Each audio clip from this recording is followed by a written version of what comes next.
الحمد لله على إحسانه وشكر له على توفيقه وامتنانه أشهد أن لا إله إلا الله وحده لا شريك له تعظيما لشأنه وأشهد أن محمدا عبده ورسوله الداعي إلى رضوانه صلوات الله وسلامه عليه وعلى آله وصحبه وسلم تسليما كثيرا اللهم انفعنا بما علمتنا وعلمنا ما ينفعنا وزدنا علما اللهم إنا نعوذ بك من علم لا ينفع ومن قلب لا يخشع ومن نفس لا تشبع ومن دعوة لا يستجاب لها.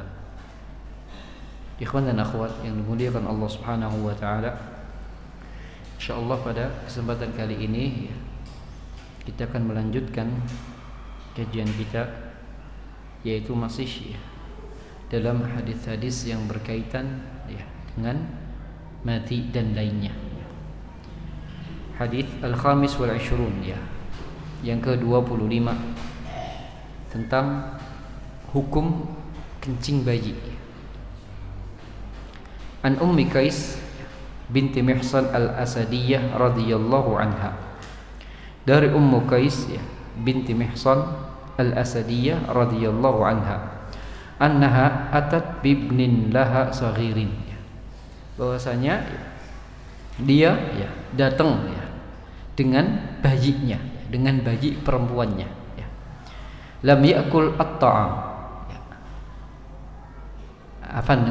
dengan bayi laki-lakinya yang belum makan apa-apa, ila Rasulillah sallallahu alaihi wasallam, kepada Rasulullah sallallahu alaihi wasallam. Jadi ia membawa bayi laki-lakinya kepada Rasul sallallahu alaihi wasallam. Fa ajlasahu Rasulullah sallallahu alaihi wasallam fi hijri, kemudian dipangku oleh Rasul sallallahu alaihi wasallam. Fabala ala thawbihi, ketika di pangkuan Rasul, bayi laki-laki tersebut kencing. Fada'a bima'in, kemudian Rasul menyuruh untuk membawakan air. Fanadhahu ala thawbihi wa lam yaghsilhu, kemudian Rasul memercikan air tersebut di tempat yang kena kencing tadi dan tidak mencucinya.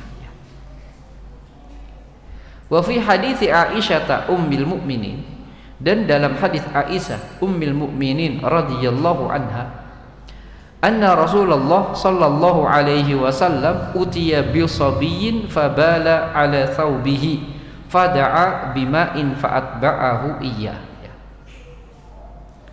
bahwasanya didatangkan kepada Rasul sallallahu alaihi wasallam bayi laki-laki, kemudian kencing di atas pangkuannya, dan Nabi menyuruh untuk diambilkan air, kemudian Nabi mempercikannya dan tidak mencucinya. Jamaah yang dirahmati Allah Subhanahu wa taala, kana sahabah radhiyallahu anhum ya'tuna an-nabiyya bi atfalihim. Dulu kebiasaan para sahabat ketika mereka dikaruniai seorang anak, mereka membawa anak tersebut kepada Rasul sallallahu alaihi wasallam, liyanalu min barakatihi wa barakati du'aihi lahum, agar mereka mendapatkan berkah Nabi dan berkah doanya.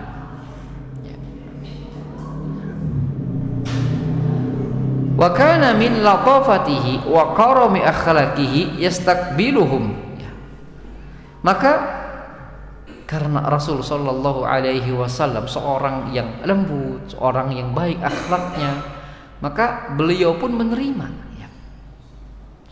Faja'at Ummu Qais bibnin laha saghir, di antaranya Ummu Qais yang mendatangi Nabi dengan membawa bayi kecilnya, yataqawwatu bil laban, yang baru masuk ASI saja, walam yasil ila sinni taqawud bi ghairi laban, dan belum makan apa-apa. Jadi gizinya cuma dari ASI aja. Famin rahmatihi ajlasahu fi hijrihil karim.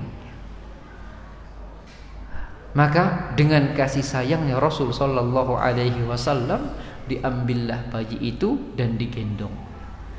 Tiba-tiba bayi itu kencing. Air kencingnya mengenai baju Rasul sallallahu alaihi wasallam.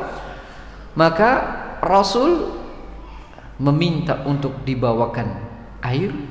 Ya, kemudian Rasul mempercikannya, ya, walam yagsilhu ghaslan, dan tidak mencucinya. Jamaah yang dirahmati Allah Subhanahu wa taala, ya. Hadis ini menunjukkan bahwasanya, ya, hukum kencing bayi laki-laki, ya, yang dia itu belum, ya, makan apa-apa kecuali ASI gitu. Jadi gizinya cuma dari ASI, ya. Adapun misal di usia tersebut sakit, dia minum obat atau minum sirup, itu bukan makanan aslinya, ya. Artinya, ya, itu bukan apa makanan aslinya. Makan aslinya hanya dari apa? ASI. Ya mungkin usia 1 sampai 5 atau 6 bulan lah bahasanya.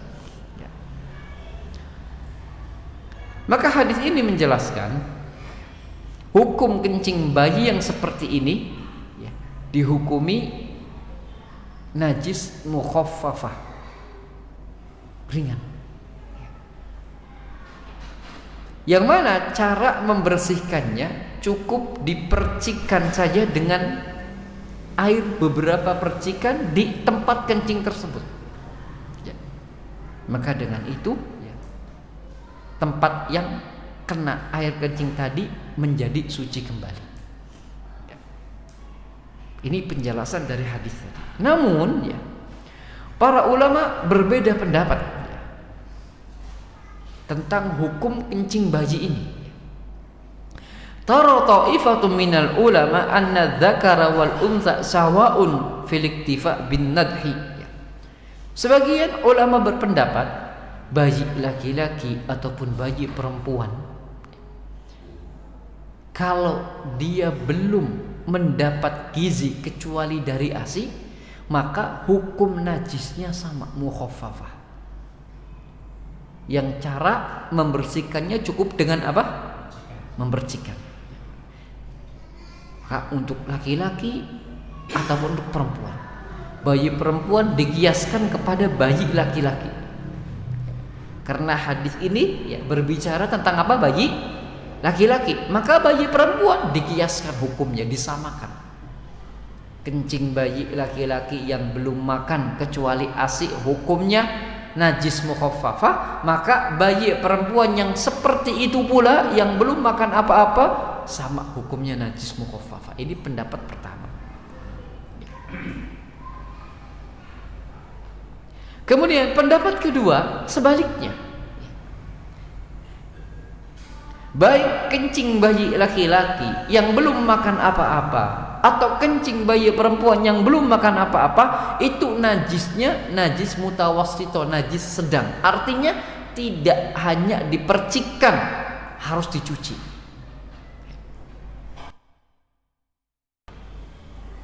Ini pendapat kedua. Jadi nggak cukup dengan apa? Percikan, harus dicuci. Karena itu air kencing. Hukum asal air kencing itu ya najis mutawassito, harus dihilangkan dengan cara diguyur air atau dicuci. Tetapi apa? Wakilat ta'ifataini lam tastanida ila dalil, ya. Kedua pendapat tadi, ya, tidak dikuatkan oleh dalil. Pendapat pertama yang mengatakan hukum kencing bayi laki-laki ataupun perempuan yang belum makan apa-apa kecuali ASI itu najis mukhaffafah. Tidak, najisnya mutawassito, cukup di apa? Percik. Tidak ditopang oleh dalil yang kuat.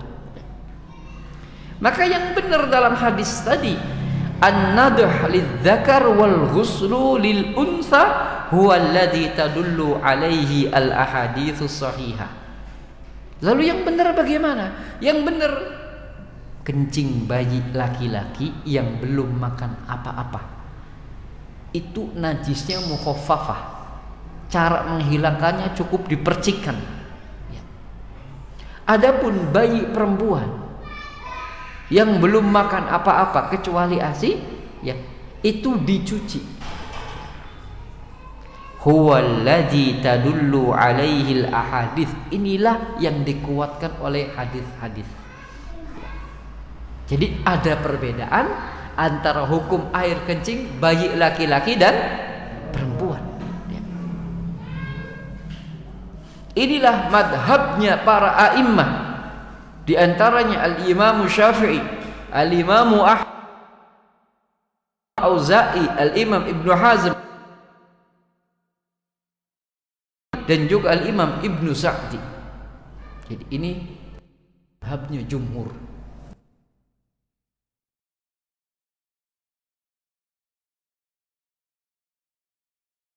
Dengan bayi perempuan yang belum makan apa-apa. Ini bayi laki-laki najisnya mukhaffafah karena apa? Ada dalil tadi. Adapun bayi perempuan kembali ke hukum asal najis mutawassit karena apa? Tidak ada dalil. Adapun kalau keduanya sudah mulai makan suka sesuatu selain dari apa? ASI, ya. Misal umur 6 bulan udah konsumsi jengkol misalnya, ya, udah dijejelin jengkol gitu, ya, karena ibunya suka, ya, nih kalian, atau ya ayahnya sarapan nasi uduk, kasih nasi uduk, ya, udah makan segala-gala, maka hukum kencingnya kembali ke hukum asal, apa? Najis mutawassit. Kalau najis mutawassito itu dihilangkannya dengan apa? Dicuci atau disiram. Jelas? Tayyib, ya. Kemudian, ya, kenapa sih dibedakan? Gitu. Kan pertanyaannya gitu. Kenapa bayi laki-laki dan bayi perempuan tuh dibedakan? Jadi ini banyak sekali para ulama yang mencoba menggali hikmahnya, ya. Dan yang terbaik, ya, dipilih oleh muallif kitab ini, wa ahsanu hadhihi talmisat ahadu amrayn. Dan yang terbaik dari sekian banyak alasan itu dua. Yang pertama, annal gulama indahu hararah ghaziriyah, bahwa laki-laki itu memiliki naluri suhu yang lebih panas dari bayi perempuan, sehingga dengan tubuh yang panas tersebut, ya, bisa mencerna makanan lebih lunak tenimbang bayi perempuan. Atau melihatin makanan kalau semakin tempatnya semakin panas, ya, dia semakin cepat matang tidak? Iya. Itulah mengapa, ya, ASI itu, ya, di bayi laki-laki, ya, cepat terserap, ya, cepat matang. Karena bayi laki-laki itu memiliki naluri suhu yang lebih panas, ya. Sehingga, ya, kencing yang keluarnya itu, ya, najisnya lebih ringan, ya. Najisnya lebih ringan. Ini alasan pertama, ya. Alasan kedua, ya, bahwasanya bayi laki-laki itu, ya, lebih cepat kencing daripada bayi perempuan. Lebih banyak kencingnya daripada bayi perempuan. Atau bayi laki-laki itu, ya, sering dibawa oleh keluarganya, senang kalau anaknya laki-laki, ya. Fayaktsuru hamluhu wa naqluhu, maka dia banyak dibawa dan banyak digendong, sehingga, ya, dia sering kencingnya sering mengenai, ya, manusia, sehingga masuklah pada kaidah al-masyaqqah tajlibut taisir. Karena adanya kesusahan ini, ya, maka kesusahan ini bisa menarik menjadi kemudahan karena dia sering kencing, ya. Bayi laki-laki ini sering kencing, ya. Dan itu, ya, membuat orang yang gendong itu semakin berat kan gitu, semakin kencing, semakin susah, ya. Makanya hukumnya diringankan. Ya. Namun kata Syekh, ini yang benar, alasan-alasan tadi hanya, ya, logikanya saja. Tapi aslinya ini masalah ta'abbudiyah. Masalah ta'abbudiyah itu, ya, masalah yang la yuqalu maknahu, hampir tidak ditemukan makna dan hikmahnya, nggak didapati makna dan hikmahnya. Sebagaimana jumlah rakaat sholat, kenapa zuhur itu 4, subuh itu 2? Padahal subuh lagi seneng-senengnya kan, lagi semangat-semangatnya, tapi kenapa cuma 2 rakaat? Zuhur lagi sibuk-sibuknya malah rakaatnya berapa? 4. Nah, ini mirip seperti ini. Ini adalah masalah ta'abbudiyah. Ada hikmahnya, tapi manusia belum dikasih tahu sama Allah. Ya. Dan kita itu tidak boleh beribadah kalau tahu hikmahnya aja, tidak boleh. Mau kita ketahui hikmahnya, mau kita nggak ketahui hikmahnya, kalau itu perintah Allah, ya harus kita laksanakan. Karena di setiap perintah itu ada hikmahnya, termasuk masalah ini. Rasul menyuruh bayi laki-laki itu kencingnya dipercikan, bayi perempuan itu dicuci. Udah ini. Adapun kenapa, ya masing-masing punya apa? Punya alasan. Tapi alasan yang intinya itu adalah ta'abbudiyah. Alasan intinya adalah ta'abbudiyah. Ini jenis ibadah kita, penghambaan kita kepada Allah Subhanahu wa taala, ya, yaitu dengan melaksanakan perintahnya dan menjauhi apa? Larangannya, ya. Ma yu'khadhu min hadzal hadits. Faidah dari hadis ini. Yang pertama, najasatu baulil gulam, ya. Wa illam ya'kul at-ta'ama li syahwa. Najisnya kencing bayi. Jadi hukum asal kencing bayi itu apa? Najis. Hatta dia belum makan apa-apa. Ya, tapi untuk bayi laki-laki najisnya mukhaffafah, diringankan. Artinya cara ngebersihannya cukup dipercikkan aja pakai air, ya, bukan pakai api. Nah, percikan pakai air di tempat najisnya itu hilang. Tapi kalau bayi perempuan, ya, hukum kencingnya kembali ke hukum asal, yaitu najis apa? Mutawassito, yang harus disiram, ya, atau dicuci. Intinya kencing bayi itu najis. Kencing bayi itu apa? Najis. Kalau dia, ya, nempel di pakaian kita lalu kita pakai sholat, maka sholat kita tidak sah karena ada apa? Najis yang menempel. Jadi ini hukumnya.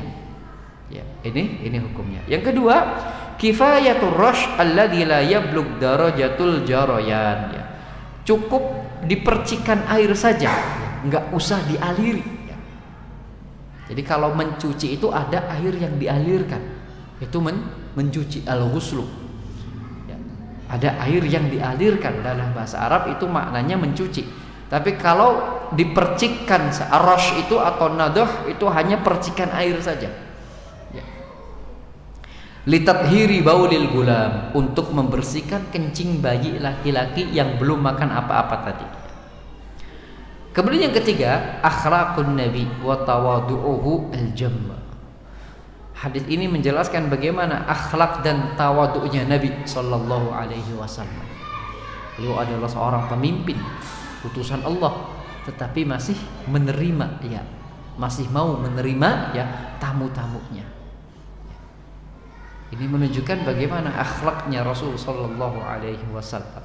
Makanya, ya, Ummuna Aisyah radhiyallahu taala anha ketika ditanya tentang akhlak Nabi, kana khuluquhul Quran. Akhlak Nabi itu adalah Al-Qur'an.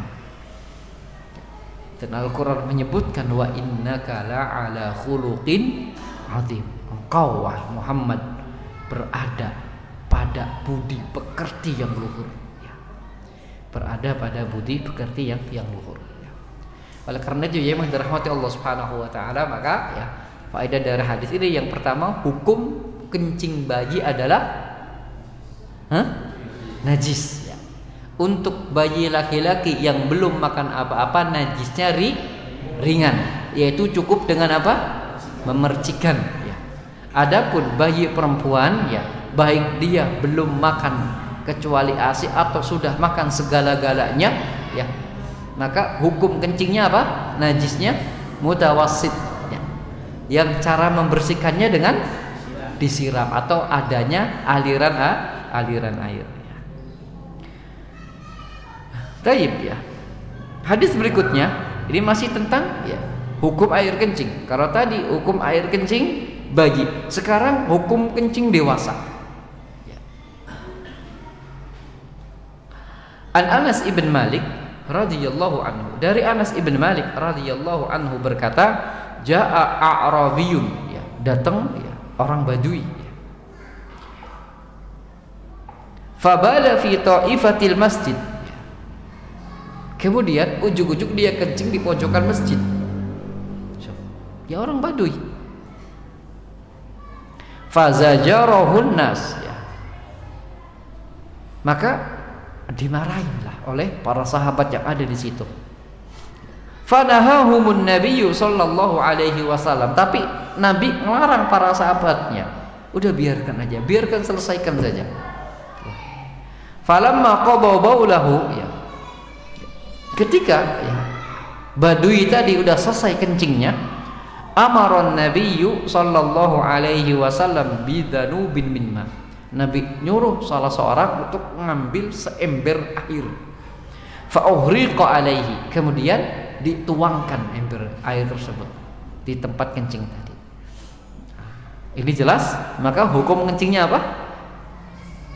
Najis yang apa?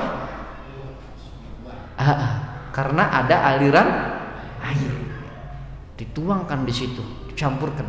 Karena dulu kan pasir ya, masjidnya kan masih berupa apa? Pasir dan tanah. Jadi ketika ya dikencingin ya, cara ngebersihannya dengan dituangkan seember air ya. Al-ma'na ijmali min adatil a'rab ya, al-jafa wal jahl ya. Orang-orang Badui ini terkenal ya keras dan bodoh, jahil ya.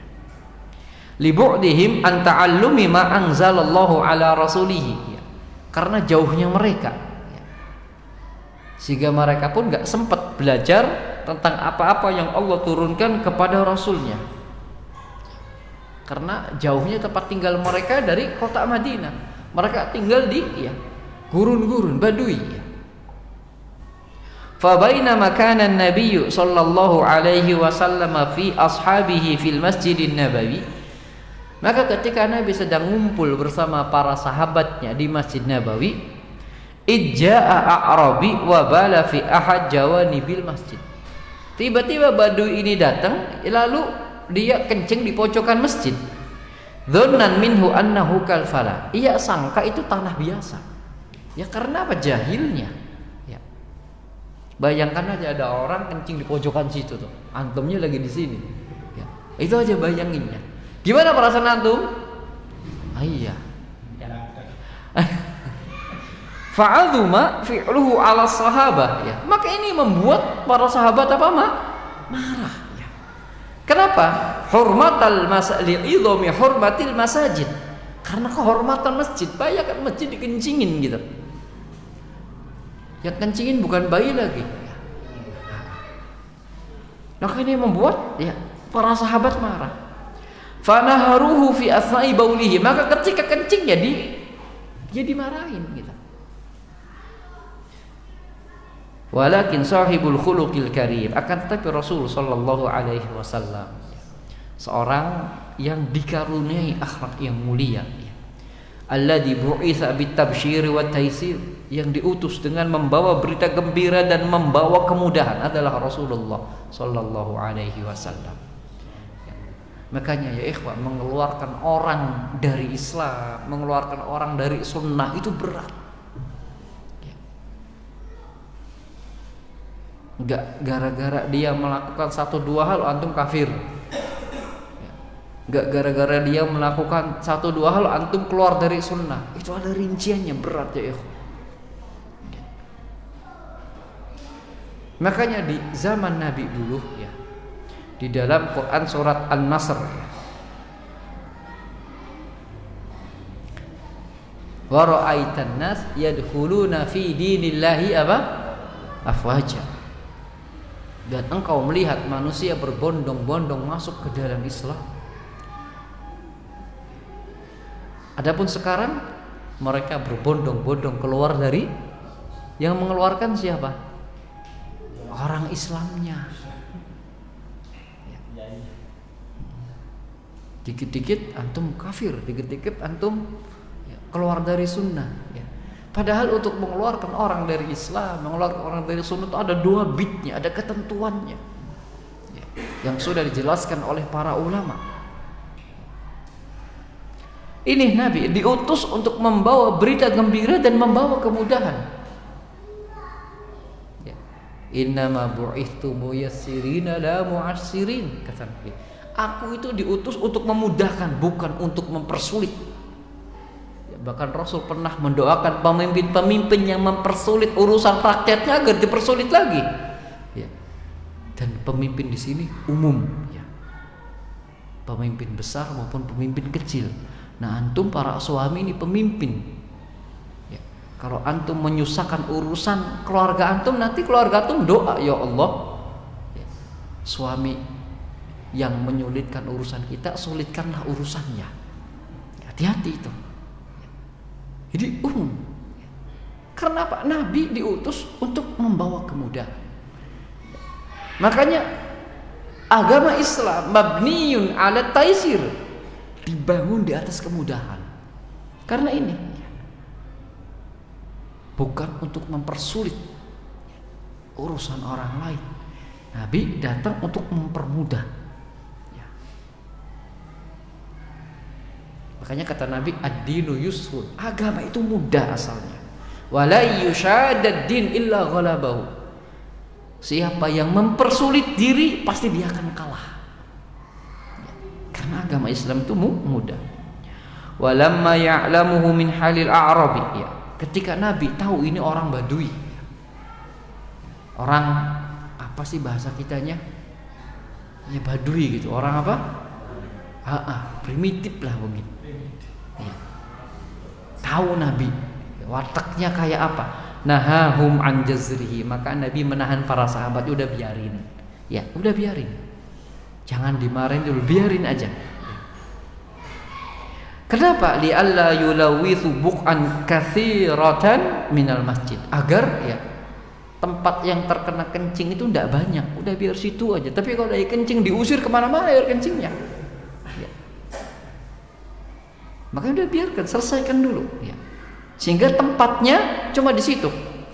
Wali alla yusibuhu dharar, ya, dan agar enggak membahayakan kesehatannya.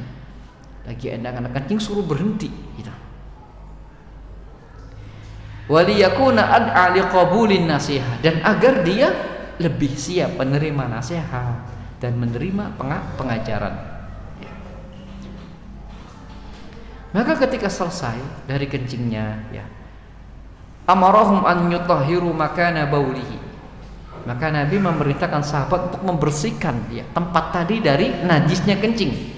Bisabbi dalwin min ma'in alaihi, dengan menuangkan seember air ya di tempat tersebut. Nah, ini menunjukkan bahwasanya kencing, air kencing itu ya cara membersihkannya adalah dengan disiram pakai air atau dengan dicuci. Hingga hilang warna, hingga hilang bau ya, dan rasanya ya hilang. Jadi hukum asal air kencing itu najisnya mutawassito, najis sedang, kecuali kencing bayi. Nah, kecuali kencing bayi laki-laki yang apa? Tayyib, yang hanya mengkonsumsi ASI, itu mukhaffafah, dipercikan. Selain ini ya kencing apapun ya, kayak kencing manusia, kencing binatang, kencing jin kalau ada ya, itu najisnya mutawassithah ya.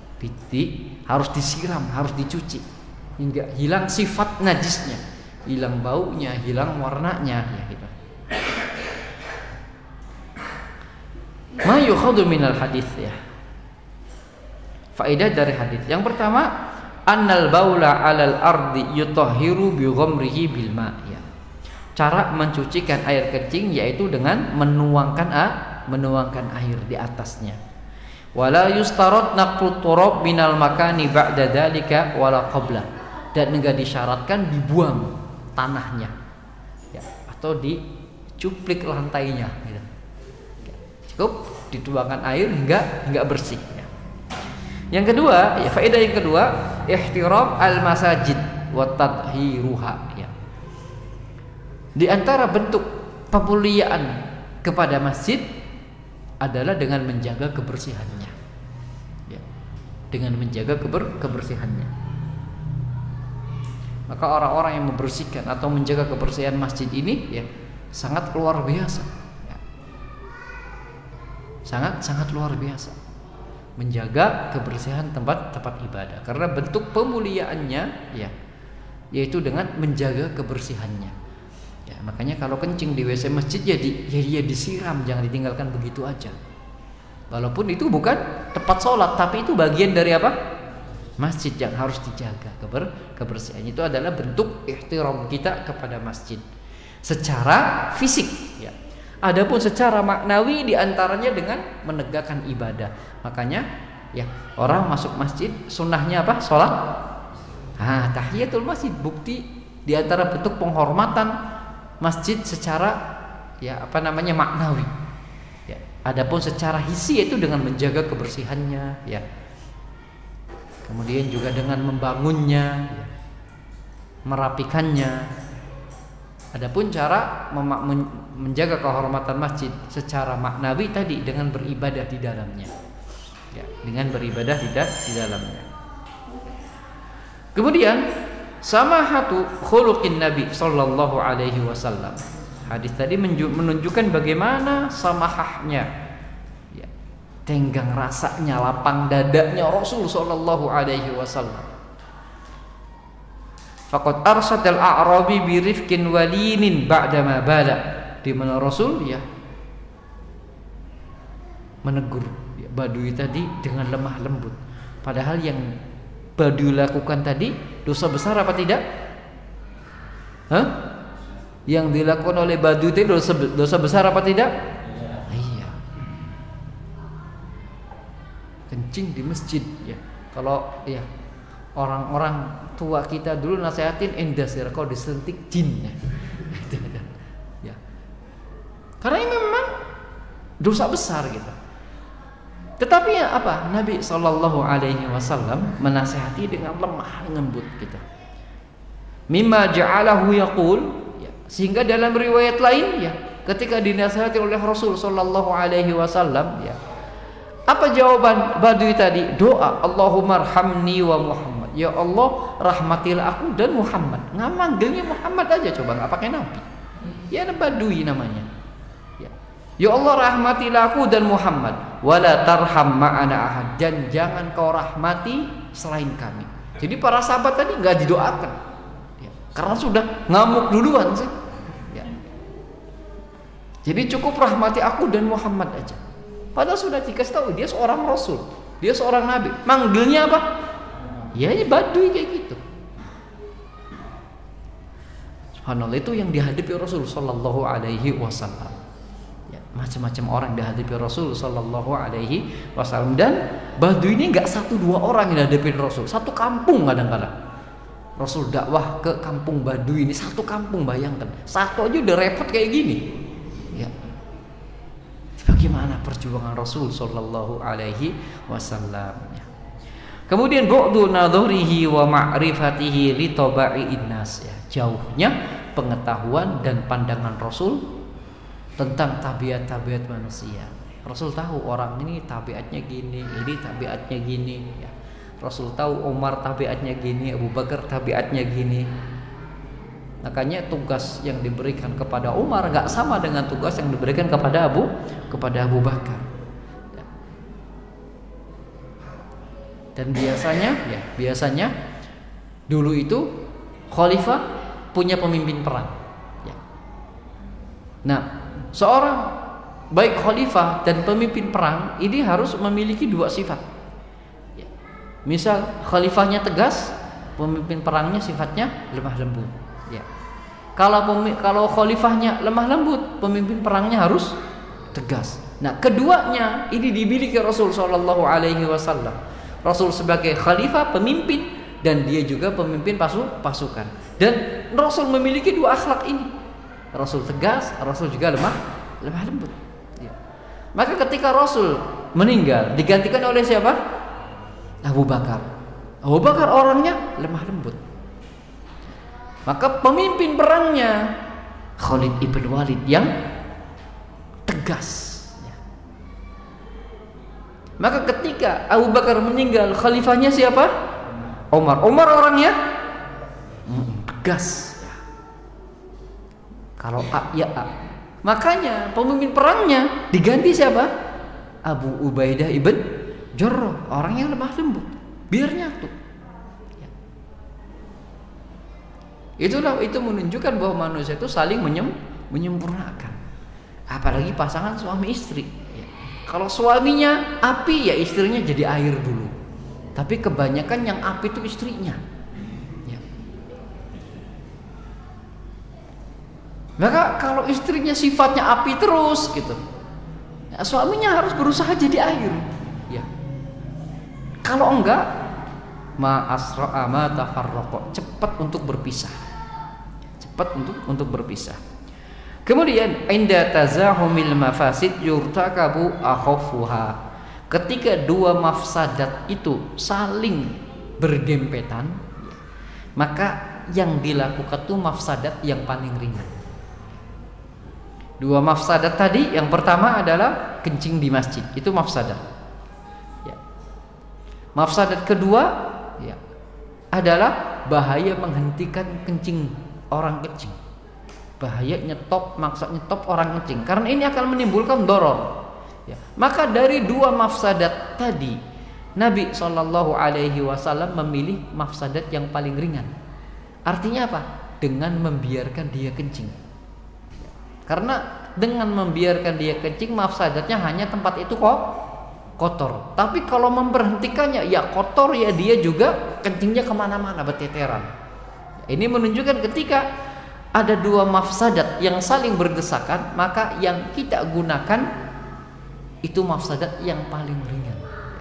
Mafsadat yang paling ringan.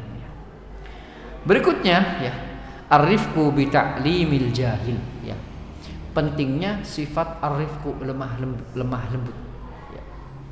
Kata Nabi, arifku la yakunu fi syai'in illa zanahu wala yunza'u an syai'in illa syanahu. Sifat lemah lembut ini ya, ketika ada pada seorang, dia akan menghiasinya ya, ketika ada pada sesuatu, dia akan menghiasinya, menjadikan sesuatu itu bagus, indah, lancar, gara-gara sifat arifku tadi. Tapi kalau sifat ini dicabut dari sesuatu, maka akan menghancurkannya. Ini kata Nabi Sallallahu Alaihi Wasallam.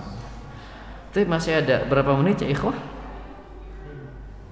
Masih ada 5 menit. Taib, kita bahas satu hadis lagi, dan ini hadis terakhir ya dari bab ini, yaitu dari Abi Hurairah radhiyallahu taala anhu berkata, sami'tu Rasulullah sallallahu alaihi wasallam bersabda, al fitratu khamsun. Kata Nabi, fitrah itu ada 5. Yang pertama al khitan, sunat. Yang kedua istihdad, mencukur bulu kemaluan. Awas, yang dicukur bulunya, bukan kemaluannya. Istihdad itu mencukur bulu kubul atau dubur, bulu yang ada di sekitaran kubul atau dubur. Wa qassus syarib, dan memendekkan kumis, menipis atau memendekkan kumis. Wa taqlimul adhafir, memotong kuku ya. Wa natful ibti, membersihkan bulu ketiak ya. Maka 5 ini berkaitan dengan toharoh ya. 5 ini berkaitan dengan kesucian, kebersihan ya. Yang pertama khitan ya. Nah, khitan itu menunjukkan kebersihan. Dan khitan ini ya, di sini ada faidah ya.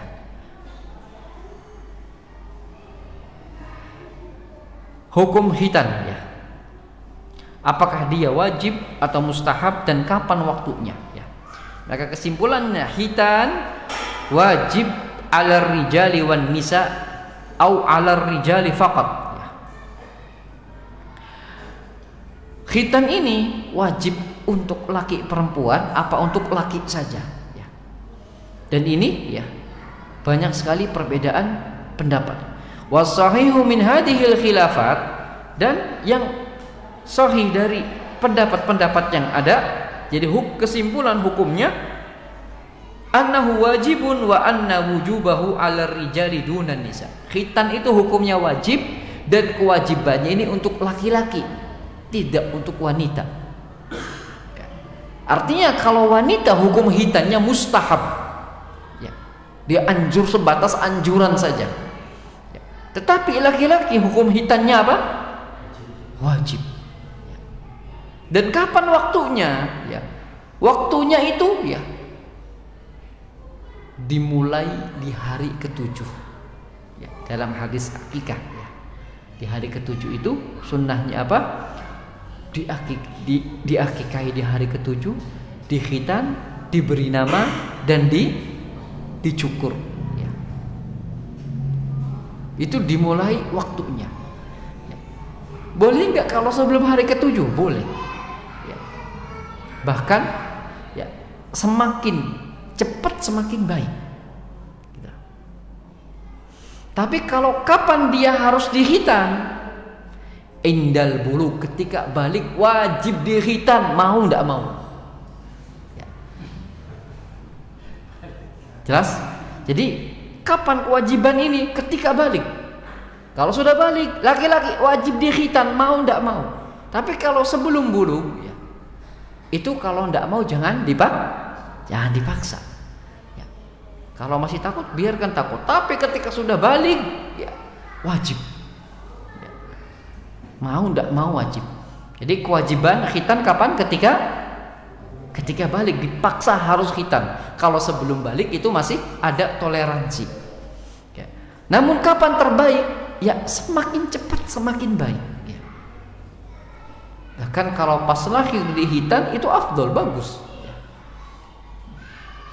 Tapi wajibnya kapan?